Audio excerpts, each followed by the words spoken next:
Keeping and reusing or interpreting historic places, many studies show, adds to the health of our communities and our economies. Historic places contribute to our quality of life and often help us address environmental issues. The preservation that we are working to re-envision and recreate today must be intentional, mindful, and inclusive of all perspectives and communities. Over the last several decades, Preservation Virginia's mission, influence, and impact has broadened to tell the complex and multi-perspective history of Virginia and this nation, its impact today, and its legacies of yesterday. We have so much work still to do and some work to do over. Our community engagement team is on the road helping to tackle preservation issues all over Virginia. Our advocacy on local, state, and federal government levels and the annual list of Virginia's most endangered historic places help make the case for projects and programs across the Commonwealth. There's no substitute for standing where history happened. Structures, landscapes, archaeological sites share the complex history of our past and give it context today. Our historic sites, Cape Henry Lighthouse, Bacon's Castle, Smith's Fort, John Marshall House, Patrick Henry Scotchtown, and historic Jamestown, offer glimpses into our past that are still relevant today. Helping to create a sense of belonging. That's what preservation can be and should be. That's what preservation can be. That's the preservation we are building for the future.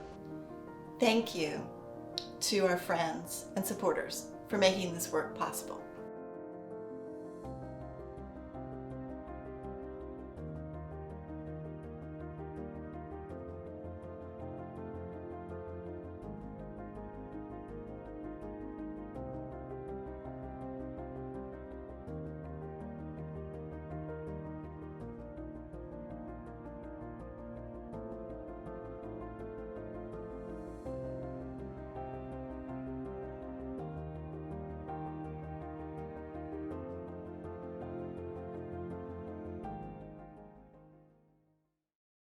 I'm Sonia Ingram, Preservation Field Services Manager for Preservation Virginia. This is Will Glasgow, the Director of Development for Preservation Virginia, and we are honored to have Barbara Bass here with us of the Halifax County Historical Society, who is one of our esteemed Preservation Award winners for the year 2020. We had planned to have a large event celebrating our award winners earlier this year, but unfortunately, due to the pandemic, that needed to be postponed. And of course, we hope to have an in-person event next year. But for now, we thought this would be a great way to recognize our award winners and talk about the wonderful work that is going on across the Commonwealth in terms of preservation and public history. So Barbara, welcome. It's great to have you here this morning. Thank you. Digitally. And Halifax County Historical Society are the winners of the George W.G. Stoner and Melville Jennings Research and Education Award. And that award recognizes an individual or entity that has made a significant contribution to the cause of historic preservation or archaeology in Virginia through research, interpretation, or education. Now, this was an all-volunteer effort, Barbara, but we're specifically recognizing the Historical Society for the publication of your book, An Architectural History of Halifax County. I believe it's an over 500-page tome that y'all put together about the history of Halifax County. It was quite the undertaking for an all-volunteer group. So I wanted to kick things off by asking you, how did the idea for the book come about, and how long did it take for y'all to produce it? Well, the idea came about when one of our members was given a copy of an architectural history of a county in another state. And she brought the book to a meeting and asked us if we would consider doing it. This was, believe it or not, in 2005. And we put out notices to the public that we were going to do this. But at the same time, we had a project, a major project that we had to finish. So we put this project on hold until the fall of 2008, when 8 volunteers agreed to give up every Tuesday, full day, and during the week and the weekend, visit properties all over the county. And we did this, and we finished the project 8 years later in 2016. Gosh, and how many different locations would you say y'all identified and traversed throughout the county? I would say we probably visited over 400 or 500 properties. Good gracious, yeah. Well, it just goes to show that how many historic resources are in Virginia. That's just one county. That's right, yes. That's pretty amazing. And you did much of the writing yourself? We all did the writing. Matter of fact, I would say we probably rewrote every article 4 or 5 times. We wanted a consistency to run through the book. Some books, different people write different articles on houses, and you find inconsistencies in the process. So we wanted to work as a team. Sure. That Right.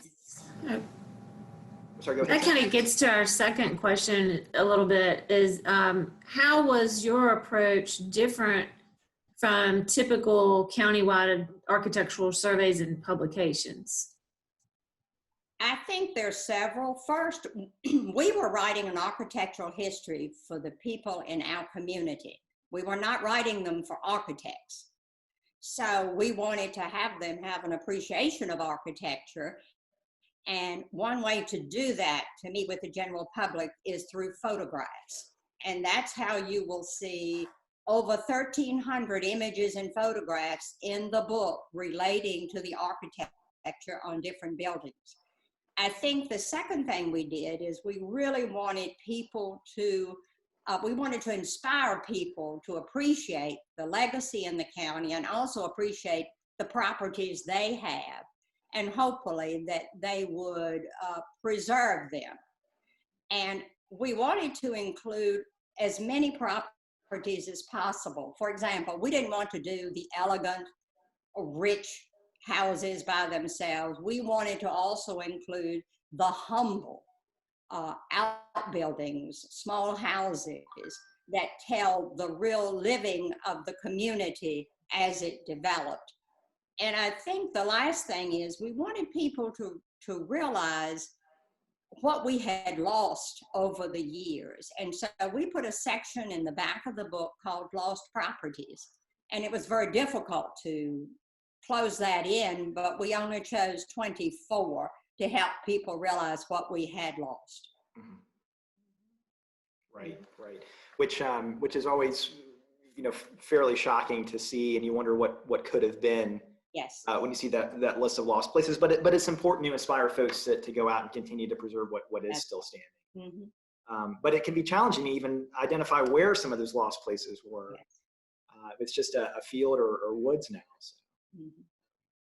And I'm sorry, Sonia, did I interrupt you? Third question? One thing I wanted to ask was, when you were doing the survey, did you have any problems or issues with the survey? Yes, I guess there were too many properties. I compare properties to numbers. Between every 2 numbers is another number. And between every 2 properties that we might look at or drive down the road to see, there was always another property we did not know about. So it was difficult in trying to cover all the properties we wanted to. But we found that in some surveys that we were trying to go by, there was misinformation. And so we decided as a committee to research every property that we were to put in the book. And I think we were lucky because Halifax County has all its records from the day it was established in 1752. So I think one of the hardest problems we had was when to stop. When was enough enough? And how big was the book going to be? And we left out lots of properties, and we had to make a decision on what to leave out. Right. Which is difficult. That's the thing. It's kind of hard to know when you're actually done with projects like this, I always say a project is like a painting. At some point, one must say enough is enough and stop. Right, exactly. And that's the thing is preservation seems to be more cyclical than a goal. That's right. It's always ongoing, and there's new things you find. I mean, you'd think with history that it's already been covered. There's already documentation about it, but you find there's a lot we just don't know. Yes. Or like you said, there's misinformation out there. And we found that during our statewide survey of historic African-American schools, specifically Rosenwald schools, where a lot of times we certainly had to rely on oral histories or alumni, local historians to point us in the right direction, because a lot of times we didn't know exactly where these places were. That's true.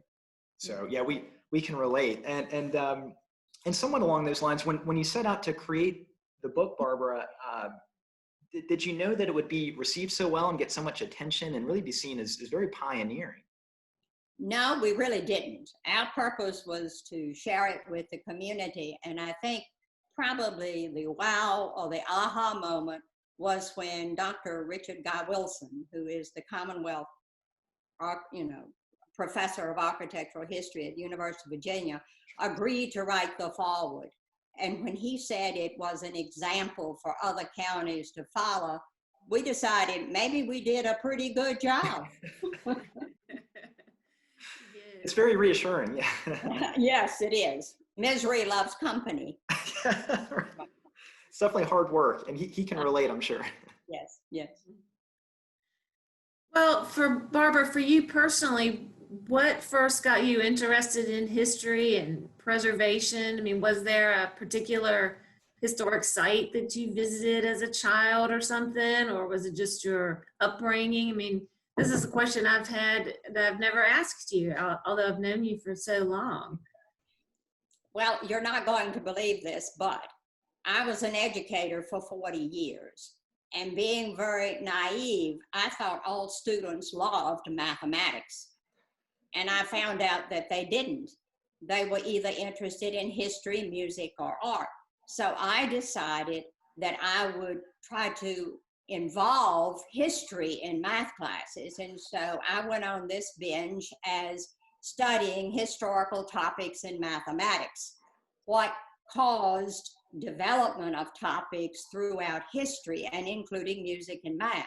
So I ended up actually lecturing nationally for years and authored several articles in journals.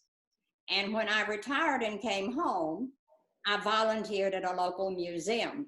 And we were getting toward the month of February, and they were going to do a Black history exhibit. And so I thought, oh, let's look for history, Black history in the county. And I found only one book written by 3 educators, and it was on Black history, but it was only on the schools, the education for Blacks. And I thought, excuse me, it would be nice to write about the people in the history of the county that had made an impact in Black history. Architects, builders, teachers, lawyers. And I did, and I published it for the museum and gave it as a handout for the exhibit. And I guess that really started my investigation for history in the county. Mm-hmm. Sure. Well, and it goes to show that, it's interesting with history intersecting with mathematics, that history seems to weave itself in and out of every subject in a lot of ways. That's right. And how we came to some of these theories and discoveries, even in more STEM fields. Yes. Sure. Well, and sort of along those same lines, Barbara, history is actually more relevant than ever. It's certainly a big topic of conversation right now in public history and how it's presented and who is honored and talked about. Given those social conversations around history and equity and placemaking and their impacts today, do you see the role and missions of museums and preservation groups evolving or changing to address those conversations and concerns right now? I find that a difficult question. My reaction to that would be, it depends on what your mission was and your goals to begin with. In the Halifax County Historical Society, our mission has always been to share all history that developed in our community. And throughout our publications, you will find that we have been completely inclusive in the community in all the writings and publications that we have done. So I think as far as our historical society is concerned, we are definitely following our mission with inclusive history throughout. Great, great. Mhm. Well, this is sort of the last question, I guess, but I really want you to keep talking, but, so what advice do you have for local preservation groups and historical societies, like other historical societies? How can they stay relevant and attract more people to be members and to do something good for their community through history and preservation? What would you advise? Well, I remember, I think it was Maya Angelou. She was the civil rights activist. She was a poet and an author. And she said one time that she respected history, but that we shouldn't forget where we came from, because if we do, we won't know where we're going. And I think the important thing for historical societies and museums is to be completely inclusive and to do what they should be doing. I don't think you have to change your mission if you are including everyone in the process. And we have all, and as I say, we have always been open to ideas. We reach out to people to investigate events and the history, and we will continue to do that. Well, I can definitely say Halifax Historical Society and you have been right there with us through our Tobacco Barns project from day one, and have helped, especially you, who helped me in the field and contacting people. So thank you so much for all of your assistance. Thank you. It's been great working with you, and having just met Will, I'll hold my reservations for that. Well, and Barbara, I wanted to ask if folks have questions or want to get involved with the Halifax County Historical Society, what's the best way to reach out to y'all? I would say if they visit our website, which is simply halifaxcountyhistoricalsociety.org, there's a place they can contact us. There's an email, there's a telephone number, and we always answer the calls. Wonderful. And if folks are interested in purchasing the book, is that the best way as well, online via the website? Or they can go online and call, and we will ship it out. We have no problems with that. We've sold probably, I would say, 700 or 800 copies already. That's fantastic. Has it served as a fundraiser for y'all in that sense? Yes, it was. It certainly was. We raised the money through local donations and a couple of foundations. We did not accept any taxpayers' money for the project. I don't believe in that. I think it's important that the community pull together and support efforts like this. Sure. It certainly does take money. At the end of the day, we can all have great ideas, but we've got to get it underwritten somehow. That's exactly right. And we were very fortunate that we had a lot of supporters, and I hope they're all pleased with the finished product. Well, selling 700 copies, I would say they're quite pleased. That's a great number. Barbara, a resolution from the Board of Supervisors as well. We did. Thank you. Certainly did. That was exciting. They were nice. Yes. I reminded them we did not ask them for money. So it was a win-win in that sense. Yeah. Well, I know that our awards committee was thrilled to see y'all come up as a nominee, and we're excited to present you with this award, and hopefully in person at some point next year when it's safe to do so. But for now, for our community online, congratulations on your research award. We really appreciate the work you're doing. And thank you. Thank you for giving me the opportunity. Yes, ma'am. We appreciate it.